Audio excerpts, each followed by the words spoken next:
After several days of record rainfall in South Florida, many folks are getting up and out today without power and damage. Now, about 100,000 people here in South Florida are without power as of early this morning, about 65,000 in Miami-Dade County and just under 25,000 in Broward County.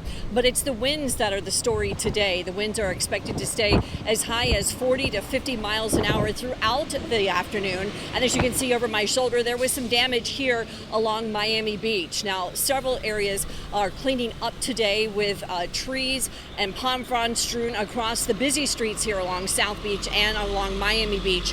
They are also dealing with some spotty power outages that I mentioned. There's also been some problems with some trees that are downed in the area that's causing some traffic headaches for folks trying to get out and about. Now, school is open here in the Miami-Dade area, but closed in Broward County.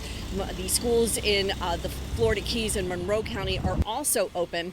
But for folks that have come down for an early holiday, this caught many of them off guard. It was really nice and hot in the beginning. We've been enjoying the beach, and then the weather just picked up yesterday, didn't it? So it's been very windy and wet, extremely wet. What did you think of that wind and rain last night? No, I mean, we were told that this is exceptional. In Miami, it usually rains for short periods of time, but it was just incredibly wet yesterday. So we had to stay in the hotel and just try to keep dry. Yeah. Now the weather is expected to dramatically improve as we head through the next 24 to 48 hours as that low pressure pulls away from South Florida. However, there will be residual effects. There is dangerous surf conditions along all of the Atlantic in the state of Florida along the east side. That is expected to stay for the next several days. And of course, record rains caused quite a bit of headache. There have been reports of some damaged homes in the area, as well as several folks trying to get their homes restored with that power, which will take at least several more hours according to the local power crews. For now, we are reporting in Miami-Dade County. I'm Leslie Hudson for AccuWeather.